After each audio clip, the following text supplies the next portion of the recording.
4주차입니다. 의롭다 하심에 관하여. 지난주는 이제 의롭다 하심에 관하여 1, 오직 믿음으로만 의롭게 된다를 했고, 오늘은 이제 우리 관심이 많이 가는 거죠. 선행과 상급에 대한 이야기를 좀 보도록 하겠습니다. 천국에 가면 우리가 상급이 있을까요? 없을까요? 예, 여러분 믿으시는 대로 말씀하시면 됩니다. 상급이 있을까요? 없을까요? 예, 상급이 있습니다. 상급이 있습니다. 근데 그 상급이 뭘까요? 예, 하나님입니다. 하나님. 예, 다른 게 상급이 아니고 하나님입니다. 그에 대한 이야기들 오늘 함께 쭉 보도록 하겠습니다. 하이델베르크 우림답을 이제 먼저 읽죠. 제가 문을 읽으면 여러분 답을 읽으시면 되겠습니다. 62문. 우리의 선행은 왜 하나님 앞에서 의의가 될 수 없으며 의의 한 부분이라도 될 수 없습니까?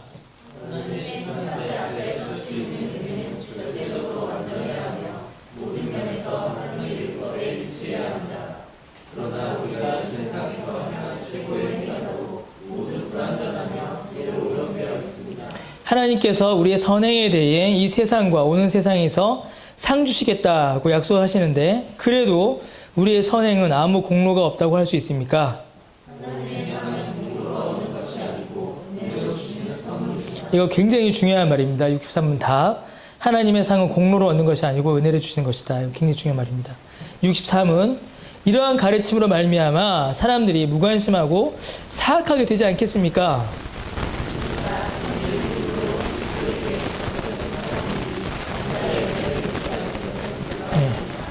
요즘에 이제 그 칭의 교리에 대한 공격이 많이 있습니다. 오직 믿음으로만 의롭게 된다라는 이 교리가 잘못됐다. 이거 이제 수정해야 된다라는 공격들이 많아요. 최근에 그 김세윤 교수라는 분이 계십니다. 미국 필러 신학교회 이제 총장도 하셨고, 엑츠에서 강의도 하셨던 아주 유명한 분이시죠. 그래서 예전까지 2000년대 초반까지만 해도 이제 미국이나 다른 이제 전 세계 교계에 나가서 당신이 한국 교회에 대해서 무엇을 아십니까? 그러면은 두 가지를 이야기했대요. 첫 번째가 이제 조용기 목사님을 알고 두 번째가 김세윤 교수를 안다. 그렇게 미국 사람들이 얘기했다고 합니다. 그래서 한국 교회를 대표하는 어떤 아주 유명한 신학자 중에 한 사람이 김세윤 교수입니다. 특별히 그분이 쓰신 책들은 이제 바울 신학에 있어서는 많은 권위가 있다라고 이렇게 여겨지죠.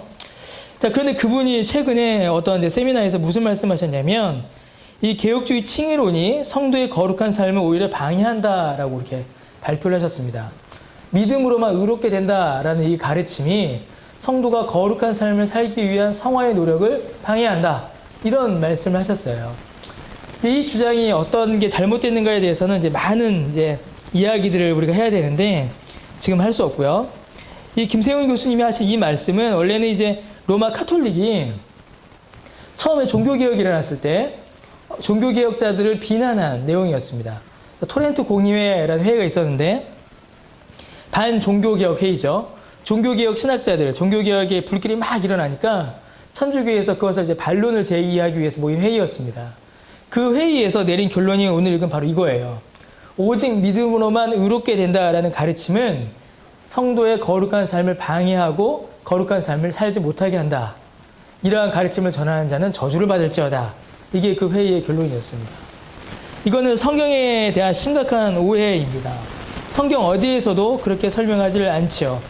믿음으로만 의롭게 된다라는 말은 거룩한 삶을 살지 않아도 된다라는 말이 아니라 인간의 행위가 우리를 거룩하게 할 수 없다라는 가르침입니다. 잘못 이해한 것이에요. 개혁주의 신학, 우리가 배우는 신학은 오히려 그 반대입니다. 칭의의 은혜, 믿음으로 의롭게 되는 것. 하나님께서 우리의 행위가 아니라 우리의 믿음으로 우리를 구원해 주시는 이 은혜는 성도의 삶에 성화의 삶, 거룩한 삶을 살고자 하는 노력을 촉진합니다. 오히려 더욱더 이를 촉진하고 이를 가능하게 합니다. 그래서 이 김세훈 교수님의 지적이 100% 틀리진 않았어요. 정확히 봐야 됩니다. 김세훈 교수님의 지적이 향해야 할 곳은 그래서 개혁주의 칭의론이 아니라 한국 교회가 칭의를 잘못 이해하고 있다라는 곳으로 향해야 됩니다. 처음에 개혁주의자들이 그리고 성경에서 가르치는 칭의에 대한 바른 이해가 한국 교회에 자리 잡기 이전에 너무 빨리 그 누구죠? 독일의 히틀러를 죽이기로 했던 그분? 갑자기 생각이 안 나네요. 나를 따르라 쓰신 분인데 왜 이러죠? 아닌데, 바르칼바르트 말고요. 누구요? 예, 보네퍼. 예. 보네퍼가 뭐라고 했냐면, 이제 값싼 은혜라는 말을 처음 했습니다, 보네퍼가. 그 값싼 은혜라는 개념이 한국교회에 너무 빨리 자리를 잡아버린 것이죠. 나는 예수님 믿었어. 구원 받았어. 이걸로 끝. 내 삶은 예수님께서 다 용서해 주시니까 죄를 지어도 괜찮아. 이 논리가 어디 논리입니까? 이게 구원파 논리입니다. 구원파의 신앙이에요. 이런 요소들이 한국교회에 너무 빨리 자리를 잡다 보니까 바른 칭의에 대한 이해가 약해지고 만 겁니다. 그래서 우리는 칭의에 대한 이해를 빨리 새롭게 해야 됩니다. 김병훈 목사님께서 이제 칭의와 성화에 대한 강의를 쭉 하시다가 한국교회가 윤리성을 잃어버린 이유는 성화에 대한 이해가 없는 것 때문이 아니라 칭의에 대한 이해가 잘못되었기 때문이다라고 아주 중요한 지적을 하신 적이 있어요. 칭의에 대한 이해가 우리 가운데 바르게 자로 잡힐 때에야 이것이 성화로 이어진다라는 것을 우리가 이해할 수가 있습니다. 오늘 내용이 이제 그런 것들을 우리에게 알려주고 있습니다. 지난주에 우리는 이제 믿음으로만 얻는 의에 대해서 배웠습니다. 칭의에 대해서 배운 것이죠. 오늘은 그 칭의의 결과이자 증거, 열매인 성화의 삶을 다루게 됩니다. 먼저 우리 행위의 문제를 먼저 다루죠. 칭의와 성화는 서로 구분되는 은혜이지만 또 떨어져 있는 것도 아닙니다. 주께서 칭의의 은혜, 믿음으로 거룩해 되는 그 은혜를 베푸시고 그 은혜를 받은 자의 삶에서 성화의 열매를 맺도록 하십니다. 칭의의 은혜를 주신 분도 성령이시고 성화를 이루시는 분도 성령이시기 때문입니다. 한 성령이 하나의 일을 행하시는 것이죠. 한 성령이 이건 이렇게 저건 저렇게 하는 게 아닙니다. 성령께서 우리 가운데 베풀어 주시는 그 은혜의 역사들이 어떤 면에 있어서는 칭의라고 이름 붙여지는 것이고 어떤 면에 있어서는 성화라고 이름 붙여지는 것이에요. 그래서 이 칭의와 성화는, 특히 성화는 성도에게서 자연스럽게 일어나는 것이고 그 10년 가운데에 성화에 대한 소망과 노력이 나타나게 되어 있습니다. 자, 그 우리의 선행은 어떤 의미를 가지는가 좀 보죠. 62문에. 우리의 선행은 어떤 가치를 가지는가? 우리의 선행이 가진 의미가 무엇인가를 우리가 좀 물어봐야 합니다. 우리의 행위로 의롭게 되는 것이 아니다 라고 하면은 그렇다면 우리의 선행은 어떤 의미를 가지는가? 무의미한가? 라는 질문이 우리 가운데 나타나요. 만약에 우리는 오직 믿음으로만 의롭게 되기 때문에 우리의 선행은 아무 의미가 없다. 그렇게 믿어버리면 뭐가 될까요? 여러 번 이제 말씀드렸지만 이렇게 얘기해버리면 무율법주의가 됩니다. 이단 사설이에요. 이단의 가르침입니다. 그렇지가 않습니다. 우리의 윤리적 행위들은 어떤 의미를 가지는가, 어떤 가치를 가지고 있는가를 우리가 좀 먼저 살펴봐야 합니다. 먼저 우리의 윤리적 행위, 선행들은 사람을 향해서는 충분히 가치를 가집니다. 사람을 향해서는. 왜냐하면 사람들이 요구하고 원하는 가치 기준에 부합하기 때문이죠. 사람들이 좋아하고 사람들이 선호하는 사람의 기준에 합당한 윤리와 도덕이 있어요. 여러분 다 아시죠? 길거리에나 침을 뱉으면 됩니까? 안 됩니까? 안 되죠. 길거리에 버려진 쓰레기를 주워야 돼요? 안 주워야 돼요? 말이 잘못했죠. 길거리에 쓰레기를 버리면 됩니까? 안 됩니까? 안 되죠. 가난하고 불쌍한 사람을 도와야 돼요? 안 도와야 돼요? 도와야 됩니다. 그런 모든 선행들은 누구를 향하여 가치가 있는 거예요? 여러분? 사람을 향하여 가치가 있는 겁니다. 사람을 향하여서. 사람은 하나님의 형상으로 지음받은 피조물 중에 으뜸이에요. 그러므로 사람을 향하여 행하는 윤리와 선행은 그 자체로, 그 안에서 가치가 있습니다. 그럼 문제는 무엇이냐? 그러한 선행이 하나님 앞에서는 아무런 가치도 없다라는 겁니다. 하나님 앞에서. 하나님 앞에서 가치 없다라는 말이 사람 앞에서도 무가치하다는 말이 아니에요, 여러분. 이걸 오해하시면 안 됩니다. 신자나 불신자나 마찬가지입니다. 신자도 불신자도 사람을 향하여서는 가치 있는 선행을 할 수 있지만 하나님을 향하여서는 가치 있는 선행을 할 수가 없다라는 것이죠. 여기서 이제 한 가지 오해가 우리 가운데 드러납니다. 무슨 오해냐면 불신자들의 선행을 무시하거나 그들이 구원받지 못한 자들의 행위이기 때문에 무가치한 행위다라고 우리가 과연 불신자들의 선행을 향하여 비웃을 수 있냐라는 것이에요. 불신자들이 선행을 많이 합니다. 야, 니들 선행해봤자 구원 못 받아? 그거 갖고 구원받는 거 아니야? 그거 아무 무의미해. 그거 가치 없어. 그렇게 말할 수 있냐라는 것이에요. 그렇지가 않습니다. 그렇지가 않아요. 한국교회가 그 부분에 있어서 많은 오류를 범하고 있었습니다. 불신자들의 선행을 무시하고 깔봤죠. 니들 그래봐서 천국 못 가. 그 아무 의미 없어.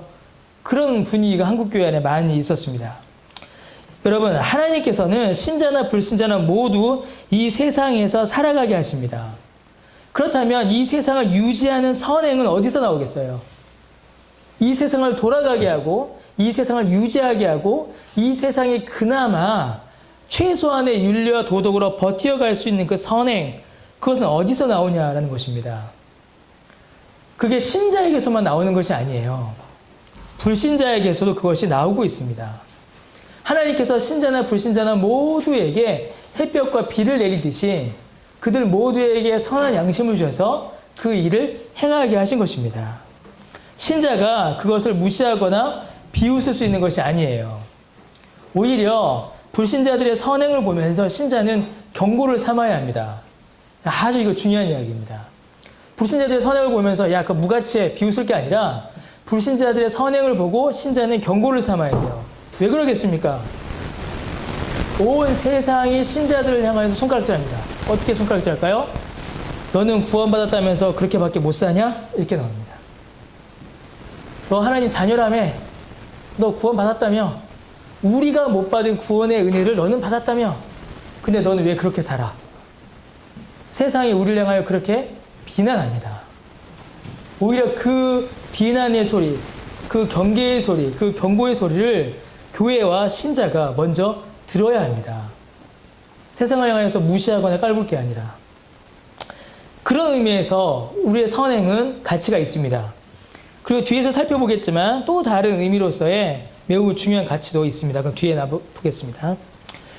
자, 그런데 아무리 사람을 향하여서 가치가 있고 아무리 사람들 사회에서 이것이 의미를 가진다 할지라도 가장 본질적인 문제, 곧 우리의 구원에 있어서 그리고 하나님 앞에서는 우리의 선행이 아무런 가치를 갖지 못한다라는 사실을 우리가 확인할 수 있습니다. 우리가 알아야 돼요. 왜요? 사람에게 가치 있는 선행은 누구의 기준을 만족하는 것이었어요? 사람의 기준을 만족하는 것이었죠.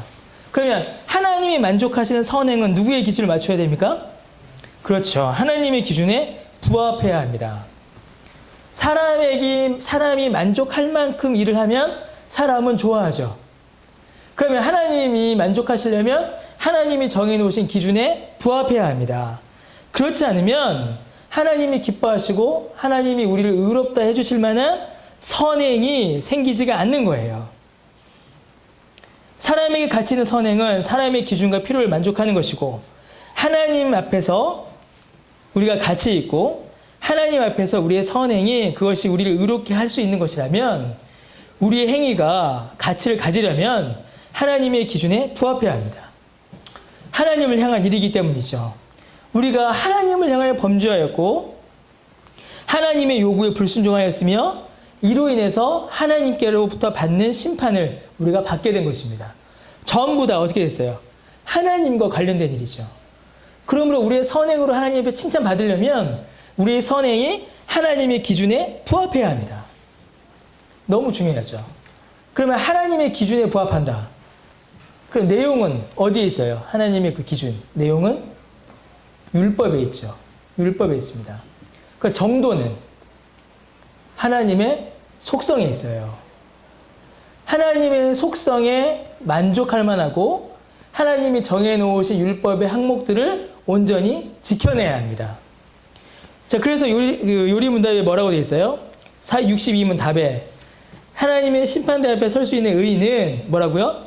절대적으로 어떻게 해야 되고 완전해야 되고 모든 면에서 어떻게 해야 되고 하나님의 율법에 어떻게 해야 된다? 일치해야 된다라고 합니다. 일치해야 된다. 이 정도 돼야 하나님 보시기에 선하다라고 칭찬을 듣는다는 거예요. 절대적으로 완전하며 모든 면에서 하나님의 율법에 일치해야 합니다. 왜냐하면 하나님이 절대적으로 완전하시며 모든 면에서 하나님의 영광과 능력과 섭리가 드러나기 때문입니다. 사람의 기준으로 판단해서는 안 돼요. 여기서 문제가 생깁니다.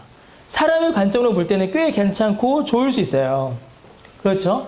내가 당신보다는 더 착하고 내가 당신보다는 율법을 더 잘 지켰다라고 우리가 생각할 수 있습니다.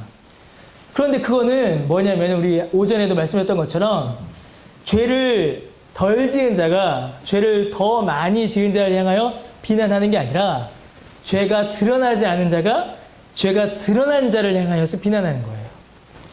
본질적으로 어떻습니까? 모두가 다 죄인이라는 면에 있어서는 다 똑같은 것입니다. 사람이 봤을 때는 괜찮을 수 있고 더 나을 수 있고 더 못할 수 있어요. 그러나 하나님 보시기에는 하나님 앞에서는 어떻습니까? 다 죄인이에요. 우리가 하나님의 법에 일치하여 완전하게 순종할 수 없습니다. 여러분, 사람의 기준과 그리고 하나님의 기준이 일치할 수가 없어요. 아무리 선한 일을 많이 하고 윤리적이라 할지라도 사람과 하나님의 그 간극만큼 그 행위가 가지는 가치의 차이 역시 큽니다. 하나님께서 우리에게 무엇을 요구하십니까? 요리문답에 보면 각 항목에 대한 요구는 꺼내지도 않아요. 율법은 뭐라고 했고 그런 항목을 이야기하지도 않습니다. 절대적으로 완전해야 된다라고 말해요. 어느 한 구석도 율법의 1.1획도 어느 율법도 불완전하거나 부족해서는 안 됩니다. 그래야지 하나님 보시기에 선하다라는 거예요. 모든 면에서 삶의 모든 면, 삶의 모든 장소, 삶의 모든 시간에서 하나님의 율법에 일치해야 합니다. 율법의 모든 항목들을 다 지켜야 하고 그것이 일회성이 아니라 내가 이 땅에서 살아가는 동안에는 모든 시간과 모든 장소와 모든 조건과 모든 환경에서 완벽하게 지켜내야 합니다. 그래야지 하나님 보실 때 어떻다고요? 너 선하다라고 하신다는 거예요. 그렇게 해야 그 선행, 그 행위가 하나님 보시기에 가치가 있다라는 것이죠. 가능합니까? 네, 결코 가능하지 않습니다. 우리에게는 그만한 능력이 없습니다. 그래서 62문 답에 뭐라고 했어요? 그 밑에 줄에 우리가 이 세상에서 행한 최고의 행위라도 모두 어떻습니까? 불완전합니다. 우리에게는 그만한 능력이 없어요. 자, 그런데 어떤 사람이 있습니다. 옷 잘 입고 온 박초로 예를 들죠. 멋있게 옷 입고 온 박초로. 박초로가 정말 특별한 능력을 발휘한 겁니다. 그래서 모든 순간, 모든 장소, 모든 조건, 모든 환경에서 이 율법을 완벽하게 지켰다고 칩시다. 다 지킨 거예요. 예. 행했다라고 칩니다. 자, 그러면 무슨 문제가 남느냐? 모든 면에서라는 문제가 남아요. 곧 하나님께서 여기서 요구하시는 것은 겉으로 드러난 행위만이 아니라 의도와 목적까지도 하나님께서는 묻고 계신 겁니다. 어떤 의도와 어떤 목적으로 율법을 행했느냐 이걸 물어보시는 거죠. 바리새인들의 율법 준수가 여기에서 걸리는 겁니다. 그들이 율법에 기록된 대로 행했어요. 근데 뭐가 문제였냐면 그들의 동기와 목적이 문제였습니다. 그들이 왜 율법을 행했어요? 바리새인들이 사람들에게 외식하여 자기를 어떻게 하려고? 높이려고. 동기와 목적이 순수했습니까? 더러웠습니까? 더러웠죠. 거기서 걸리는 겁니다. 하나님을 사랑하고 이웃을 사랑하는 전적인 사랑으로 이 율법을 행해야 합니다. 어떠한 불평이나 억지, 강제가 없이 순수한 사랑으로 행해야 하는 것이죠. 박철호가 율법을 완벽하게 지킵니다. 주일 성수 끝내주게 하는 거예요. 그런데 주일 성수하는 목적과 의도가 하나님을 사랑함이 아니요. 미안해요. 나를 높이고 그렇게 하지 못하는 사람을 정죄하기 위함이다. 그러면 하나님 앞에서 이게 합당하냐, 합당하지 않느냐? 어떻게 답해야 될까요? 합당하지 않은 겁니다. 사람은 뭘 봐요? 겉을 보지만, 외모를 보지만 하나님은 어디를 보세요? 그 중심을 보시는 겁니다. 그래서 어떻게 돼요? 우리는 이미 죄로 오염되어 있습니다. 그래서 우리의 의도와 목적 역시 온전하게 이루어지질 않는 거예요. 겉으로 드러나는 행위가 아무리 잘한다 할지라도 그 동기와 그 목적까지 파고 들어갔을 때에 그 어떤 사람도 하나님 앞에서 이것이 의롭다, 칭찬받을 만하다라는 평가를 받을 수가 없습니다. 그래서 사람을 향하여서는 가치가 있을 수 있어요. 우리의 선행이. 그러나 하나님을 향하여서는 그 어떤 가치도 그 어떤 의미도 하나님 앞에서 받을 수가 없습니다. 우리의 선행만이 아니라 우리의 그 어떤 행기도 하나님 앞에서 의가 될 수 없고 하나님의 의를 만족시킬 만한 여지가 전혀 없는 것입니다. 부족하고 모자란 것이죠. 그래서 오직 예수 그리스도의 의로만 우리가 의롭다 일컬음을 받는 것입니다.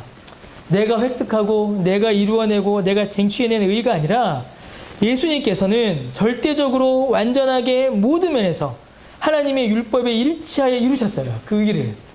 우리는 못했지만 예수님께서 그렇게 이루신 그 의를 우리에게 주신 겁니다. 우리가 그 의를 받는 유일한 방법이 뭡니까, 여러분? 믿음이죠, 믿음. 여기에서 믿음이 등장하는 겁니다. 예수님께서 이루신 그 의를 우리가 받을 수 있는 유일한 길이 바로 믿음입니다. 자, 그런데 63문에 보니까 성경의 여러 곳에서도 나타나는데 그럼에도 불구하고 하나님께서는 우리에게 뭘 주시겠다라고 약속하십니까? 상을 주시겠다라고 약속하세요. 63문에 보니까 하나님께서 우리의 상에 대하여 이 세상과 오는 세상에서 뭘 주시겠다? 상 주시겠다라고 약속하셨습니다. 그래도 우리의 선행은 아무 공로가 없다라고 말할 수 있습니까? 라고 이렇게 질문하죠. 여러분 받으신 그 프린트에 보시면은 2번에 제가 영어 단어를 2개 써놨죠. 하나님께서 주시는 상은 무엇인가? 라는 겁니다. 자, 앞에 단어는 뭐죠? 상에 대한 2가지 단어인데 어워드죠. 어워드는 뭐죠, 여러분? 상이죠. 리워드는 뭡니까? 보상입니다. 하나님께서 우리에게 주신 상은 어워드가 아니라 리워드입니다. 그 개념을 우리가 잘 이해하셔야 돼요. 어워드는 뭐죠? 그렇죠. 그렇죠. 평가와 채점과 공로를 측정하여서 받는 게 어워드, 상입니다. 리워드는 뭐예요? 내가 잘했고 잘못했고를 떠나서 받는 겁니다. 리워드는 보상인데 어떤 보상이냐면 이거 아주 중요한 말입니다. 고통과 피해를 위로해주는 보상입니다. 군인이 전쟁에 나갑니다. 전쟁에 나가서 많은 사람을 이렇게 죽였어요. 전쟁에 혁혁한 공을 세웁니다. 그래서 상을 받아요. 그건 어워드죠. 잘한 것을 칭찬해 주니까. 근데 군인이 이번에 그 지뢰 터져서 다친 분 계시죠? 군에서 일을 하다가 다쳐서 피해를 받았습니다. 그때 정부가 나서서 그 사람에게 보상을 해줘요. 그게 리워드입니다. 우리가 천국에서 받는 상은 어워드가 아니라 리워드예요. 곧 우리가 이 땅 가운데 살아가면서 하나님의 말씀을 지키기 위하여 하나님의 뜻대로 살아가기 위하여 살다가 당하는 고통과 슬픔과 괴로움을 위로해 주시는 그 위로가 우리가 천국에서 받을 상입니다. 그래서 이것은 우리의 공로를 따지는 게 아니죠. 오히려 우리를 하나님께서 불쌍히 여겨주심으로 주시는 보상인 것입니다. 여러분, 우리의 선행이 하나님 앞에서 상을 받을 만하지를 않아요. 이미 앞에서도 이미 살펴봤죠. 그런데 만약에 하나님 앞에서 우리의 선행을 측정하여서 그에 합당한 상을 받는다고 합시다. 그러면 하나님 앞에서 우리의 선행을 측정할 때에 동시에 무엇도 같이 측정이 될까요? 그렇죠. 우리의 죄도 하나님 앞에서 동시에 측정이 됩니다. 우리의 선행을 하나님 앞에서 측량하여 하나님 상 주세요 라고 할 때 동시에 우리의 죄도 하나님 앞에서 동시에 측량이 돼요. 그럼 우리가 잘한 게 많을까요? 우리가 못한 게 많을까요? 우리 못한 게 많습니다. 훨씬 많아요. 우리의 잘한 것을 계산하여 하나님 상 주세요 라고 할 때에 우리의 못한 것을 계산하여 너 그럼 벌도 받아야지 라고 한다면 우리 중에 하나님 앞에 상 받을 사람이 아무도 없습니다. 전부 다 어디 가야 돼요? 지옥 가야 합니다. 그러면 하나님께서 우리에게 주시는 상은 우리의 잘한 것을 따져서 주시는 상이 아니에요. 그렇게 받을 수도 없습니다. 그만한 가치도 없고. 하나님께서 우리에게 주시는 상은 그래서 보상입니다. 이 땅 가운데 피해 입고 이 땅 가운데 주의 말씀을 지키기 위하여 눈물 흘리고 고난받았던 그 모든 것들을 하나님께서 갚아주시는 것이에요. 여러분, 우리 몇 주 전에 오후에 그거 봤잖아요. 제자 옥하는. 그거 쭉 보셨죠? 저는 이제 그거 보면서 여러 말들이 났는데 그 중에 이제 제 마음속에 좀 깊게 남는 것 중에 한마디가 이제 그겁니다. 이 부분이에요. 옥하는 목사님이 이제 그러셨다라고 하죠.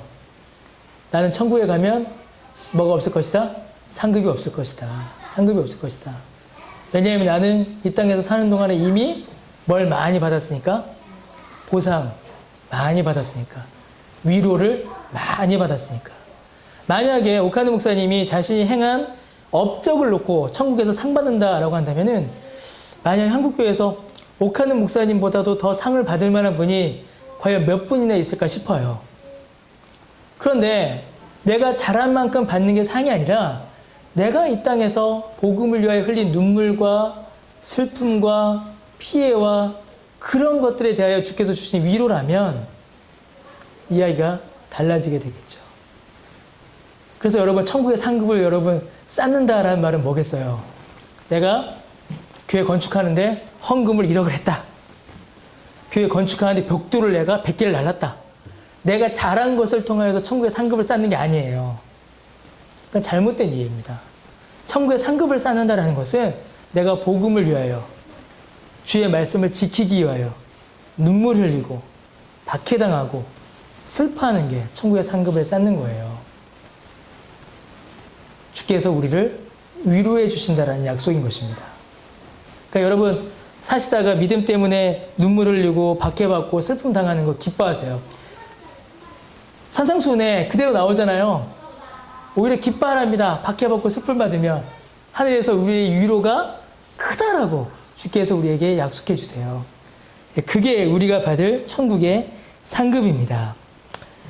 자, 그러면 이제 3번으로 넘어가죠. 64문답입니다.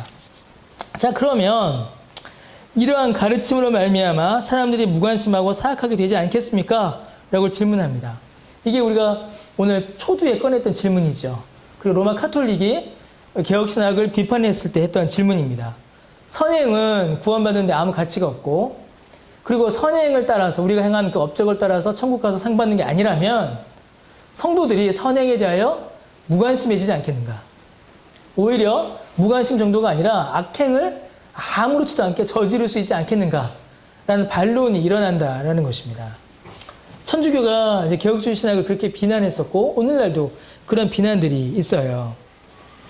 이러한 가르침으로 인해 성도들이 선행에 무관심해지거나 더 악해지는 것이 아닌가? 그런 질문이 우리에게 오죠. 올 수밖에 없죠. 그런데 참 부끄럽게도 한국교회 안에서 많은 부분에 있어서 이런 일이 실제로 벌어져 버리고 말았습니다. 이러한 성경의 내용들을 오해함으로 말미암아 실제로 선행에 무관심하거나 더 악해지는 일이 벌어지고 말았어요. 우리 잘 아는 예화죠, 여러분. 그거 아시죠? 할머니 새벽기도 오다가 모르세요? 어느 시골교회에 있었던 일이랍니다. 새벽기도인데 한 분이 오셔서 그렇게 눈물을 흘리시면서 기도하시더래요. 하나님, 제가 죽일입니다. 여자분이시니까요. 제가 죽일 사람입니다. 제가 죄인입니다. 용서해 주세요. 막 우시더래요. 왜 저러시나. 그 다음 날도 또 새벽에 오셔서 또 그렇게 눈물을 흘리시더래요. 그 다음 날도 또 그렇게 눈물을 흘리시더랍니다. 왜 저러시나. 그래서 목사님이 조용히 그 뒤를 따라가 봤대요. 왜 그랬을까요? 아침에 새벽기도 오면서 걸어오는데 누구지 담벼락에 호박이 그렇게 예쁘게 열려있더랍니다. 할머니 그걸 딱 떼는 거죠. 그래서 교회 와서 어떻게 해요? 죄 졌잖아요. 회개하는 겁니다. 잘못했습니다. 하나님 용서해 주세요. 용서해 주세요. 더 회개합니다. 갈 때가 교회 올 때가 아니라 집에 갈 때 새벽기도 마치고 집에 갈 때 때 간 거예요. 그 다음날 아침에 와서는 어제 때 간 걸 어떻게 해요? 회개하는 겁니다. 눈물로. 회개하고 하나님 잘못했습니다 해놓고 집에 가면서는 또 뭐예요? 어제는 개똥이 집이었는데 오늘은 소똥이네 집에 호박이 또 그렇게 예쁘게 있는 거예요. 또 호박을 따가는 겁니다. 그 다음날 와서 그렇게 눈물을 흘리며 회개를 하세요. 그 다음날은 옆에 있는 이제 말똥이 집에 가니까 토마토가 또 그렇게 예쁘게 열려 있는 거예요. 그것도 떼가고. 한국교회가 가르쳐온 그 신자의 윤리의 수준이 이 예화에 나타납니다. 죄를 지어도 회개하면 됩니다. 맞아요. 회개하면 돼요. 그러나 참된 회개는 어떻게 되죠? 그 죄로부터 돌이키는 겁니다. 이 부분을 놓친 거죠. 그러다 보니까 여기 나오는 것처럼 사람들이 선행에 무관심하고 행위에 무관심하고 이 사악하게 되는 일이 한국교회 안에 있었습니다. 예전에 이제 저 전도사 때 제가 사역하던 교회는 금요일마다 기도원을 갔어요. 금요일마다. 일산에서 사역했는데 여러분 오산이 최자실 금식기도원이라고 아십니까? 최자실, 누군지 아세요? 조용기 목사님의 장모님이시죠. 우리나라의 그 할렐루야 아줌마. 그래서 여의도 순복음교회는 사실은 최자실 목사님이 세우신 거예요. 사위인 조용기 목사님이 와서 커진 거죠. 그래서 그분을 기념하여 세운 게 저 오산이, 저기 파주, 일산 넘어서 저기 있습니다. 금식기도 아주 유명한. 그래서 금요일 밤마다 제가 사역했던 교회에서 갔어요. 저 혼자서도 가고 막 그랬습니다. 그럼 거기 가면 기도불이 있어요. 아, 기도불 참 기도하기 좋아요. 근데 저희 집사람 무서워서 못 내렸습니다. 차에서. 왜냐면 가면은 다 막 방언 기도하고 있고 막 무덤에서 기도하고 있고 막 그래요. 근데 어느 날 이제 제가 이제 갔는데, 그날도 갔는데 그래서 막 욕하는 소리가 들리는 거예요. 막 욕하는 소리가 막 개야 소야 마라 하면서 막 욕을 해요. 이게 뭘까 했더니 공중전에서 어떤 분이 전화를 잡고 막 욕을 하고 있는 겁니다. 재밌잖아요. 기도원에서 욕하고 있으니까. 기도는 안 오고 저분은 왜 욕하시나. 그래서 제가 기도하는 척 하면서 옆에서 살짝 들었죠. 그 주된 내용은 뭡니까? 뭐냐면 이분이 사기를 치고 도망온 거예요. 어디로 숨은 겁니까? 기도원으로 숨은 겁니다. 사기치고 기도원으로 숨은 거죠. 물론 사기꾼도 기도원 와서 하나님 앞에 회개 기도할 수 있습니다. 회개 기도해야 되고 당연하죠. 모든 죄인은 하나님 앞에 나와 회개해야 됩니다. 그리고 회개할 때 하나님께서 죄사함의 은혜를 베풀어 주십니다. 이거는 누구도 의심할 수 없는 불변의 진리예요. 그러나 그러한 은혜와 그러한 가르침이 죄를 조장하는 그런 잘못이 있었다라는 것이죠. 한국교회 안에. 어쩌면 우리 안에도 그런 모습이 조금 있을지 몰라요. 제가 이 설교 녹화가 돼서 꼭 보신 분들이 계셔서 제가 이 이야기를 하면 좀 그렇긴 한데, 제가 가장 듣고서 기가 찼던 예화가 있습니다. 어떤 예화냐면 어떤 목사님이 교회 안수 집사님들과 골프를 치러 갔답니다. 골프를 치러 가서 밥을 먹었대요. 밥을 먹는데 그 집사님들이 이제 밥을 먹으려면 물컵에 물을 쫙 붓잖아요. 근데 한 분이 물을 부으면서 이상하게 목사님 컵에만 물을 붓고 다른 컵의 물들은 다른 주전자에서 붓더래요, 자꾸. 그래서 목사님이 다른 컵을 씹어서 먹으려고 하면, 아, 목사님 이건 드시면 안 된다고. 목사님 물 여기 있다고. 막 계속 그러더랍니다. 그래서 저 인간들이 왜 그러나 그러셨대요, 그 목사님이. 그래서 식사가 끝나갈 때쯤, 야, 니들 뭐 먹었어? 하면서 컵을 딱 봤는데 소주가 이제 있더랍니다. 목사님 모시고 골프 치러 가고 목사님 물 드리고 자기들 뭐 마신 거예요? 소주 마신 거예요. 저는 뭐가 제가 화가 났냐면, 이게 목사님이 뭐라고 설교하셨냐면 그렇게 말씀하시면서 이게 믿음이다 이러시는 거예요. 그건 믿음 아닙니다. 그게 어떻게 믿음입니까? 그건 믿음 아니에요. 뭐라고 말씀하시냐면, 지들이 부끄러운 건 알아가지고 목사에게는 안 줬지만 지들이 창피해하고 죄를 깨달았고 죄를 인식했으니 이게 믿음이다 이러셨어요. 그건 믿음 아닙니다. 그건 믿음이라고 할 수 없습니다.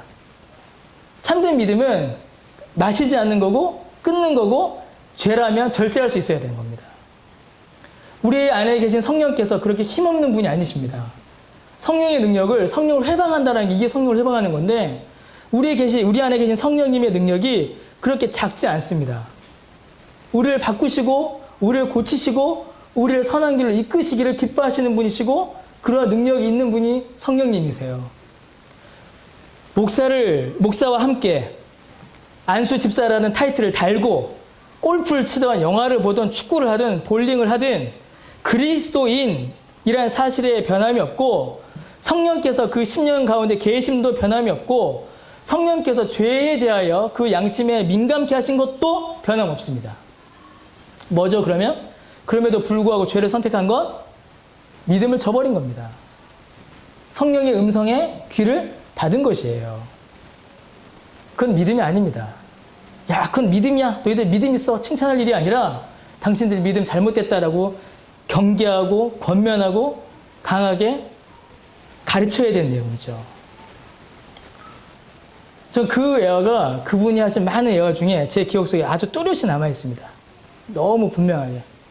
그거는 믿음이 아닙니다. 그건 잘못된 믿음이에요. 우리의 믿음이 그렇게 무기력하지 않습니다. 우리 안에 계신 성령님이 그렇게 힘없지 않으세요. 우리를 고쳐나가시고 우리를 만들어 가십니다. 한국교회 많은 부분에서 그런 실수들, 그런 칭의에 대한 이해들이 잘못되면서 참된 구원의 도리와 성도의 성화, 성도의 삶에 대한 이해를 망쳐놓은 게 많았습니다. 여러분, 하나님께서 우리에게 베푸신 은혜는 두 가지의 모습으로 나타납니다. 이거 아주 중요하죠. 왜 우리가 받은 구원을 가리켜서 그리스도와의 연합, 그리고 그리스도 안에 있는 것이라고 하는지, 그리고 왜 성찬, 먹고 마시는 이 성찬이 은혜의 표시가 되는지를 여러분 잘 생각하면서 이 말씀을 들으셔야 돼요. 하나님께서 우리에게 베푸신 첫 번째 은혜가 뭡니까? 우리를 죄에서 건져주시는 구원의 은혜예요. 이게 하나님의 놀라운 은혜입니다. 그런데 하나님의 은혜는 여기서 멈추지 않습니다. 여기서 끝나지 않아요. 하나님께서 우리에게 베푸신 두 번째 은혜는 우리로 하여금 선한 일을 할 수 있도록, 거룩한 일을 할 수 있도록 우리를 도우십니다. 이게 하나님께서 우리에게 베푸신 은혜예요. 은혜는 야, 너 이제 구원 받았어, 끝, 이게 아닙니다. 은혜는 너 이제 구원 받았지? 그래, 이제는 내 아들이야? 이제는 내 딸이야? 너 이제 예수 안에 있어? 너 이제 예수님과 연합되어 있어? 너를 이제 주관하는 성령이 너와 함께 계셔? 이걸 가르쳐 주시는 거예요. 그 힘을 우리에게 주시는 것입니다. 우리를 그리스도 안에 두시고 그리스도 안에서 살아가게 하시는 것이죠. 그래서 우리가 받은 구원을 가리켜서 예수 안에 있는 것, 신자의 삶을 가리켜서 예수와 연합되어 있는 것, 신자의 상태를 가리켜서 성령이 그 안에 내주하시는 것이라고 말하는 것입니다. 여러분, 하나님 보시기에 선한 일은 그래서 구원의 은혜를 받은 자만이 할 수가 있는 것이에요. 구원의 은혜를 받은 자만이. 왜 그러겠습니까? 구원의 은혜를 받은 자가 완벽하게 한다는 이야기가 아니에요. 모두가 부족하고 모자라고 불가능합니다. 그러나 그리스도 안에 있는 자의 선행은 그가 그리스도 안에서 행한 것이기에 하나님께서 그것을 다한 것이다, 완전한 것이다 라고 받아주시는 것입니다. 아무것도 하지 않는 게 아니에요. 조그만 선행을 하고 작은 순종을 하지만 하나님께서 그거마저도 어떻게 보신다고요? 다 한 것처럼, 전적으로 순종한 것처럼 여겨주시는 것입니다. 여기에서 신자와 불신자의 결정적 차이가 나타나요. 불신자는 모든 선행을 통하여 결국 자기 자신이 드러납니다. 자기가 만족하게 돼요. 그러나 그 만족은 아무 힘도 없습니다. 죄를 사할 수가 없고 구원의 가능성을 열어주지도 않으며 하나님 보시기에 기뻐하실 만한 일도 되질 못해요. 불신자의 선행은 그것이 사람의 기준에 아무리 크고 아무리 합당하다 할지라도 구원을 주지 못합니다. 그러나 신자의 선행은 그것이 작다 할지라도, 그것이 모자라다 할지라도 하나님께서 그것을 통하여서 신자를 의롭다라고 해주시는 것입니다. 더욱 본질적인 차이가 있어요. 신자가 행하는 아무리 작은 선행이라도, 신자가 행하는 아무리 착한 그 순종이라도 그것이 성령께서 주시는 은혜로 말미암은 것임을 우리가 또한 깨닫게 됩니다. 왜냐하면 우리의 본성은 선, 거룩, 의를 사랑하기보다는 무엇을 더 사랑하기 때문이죠? 죄와 악을 더 사랑하기 때문입니다. 그래서 믿음이 있는 자는 어떻게 돼요? 우리 어제 성경 공부한 게 또 반복이 되는데, 자기가 죄인임을 깨달아 알게 되고 하나님의 은혜를 신뢰하며 그 은혜를 구하게 되죠. 나를 구원해 주시기를 구하게 되고 그 은혜로 말미암아 내가 이 땅에서 살아가게 되기를 구하게 되는 것입니다. 그리하여 내 안에서 일어난 작은 선행이라 할지라도, 내 안에서 일어난 작은 순종이라 할지라도 그것이 하나님의 도우심으로만 일어난 것임을 또한 깨닫게 됩니다. 그리하여 그 일로 말미암아 누구에게 영광을 올려드려요? 하나님께 영광을 올려드리게 되는 것이죠. 이게 믿음이 우리 안에서, 우리의 삶에서 이루어가는 과정입니다. 프로세스입니다. 아침에 말씀드렸던 것처럼 자연적인 것은 곧 뭐라고요? 필연적인 것입니다. 이게 우리 안에 나타난 자연적인 신자의 삶의 과정이고 필연적으로 반드시 나타날 수밖에 없는 삶의 모습이고 열매인 것입니다. 예, 오늘은 이제 여기까지 보도록 하겠습니다. 선행에 대한 가치, 우리가 받는 상급, 그리고 이러한 가르침이 결코 우리에게 있어서 선행, 선한 삶을 왜곡하거나 무시하는 것이 아니라 오히려 구원받은 자로서 그 삶의 열매를 우리 삶 가운데서 더욱 적극적으로 맺어가게 된다는 것, 이 과정들을 잘 이해하게 되시기를 바랍니다. 예, 우리 함께 기도하고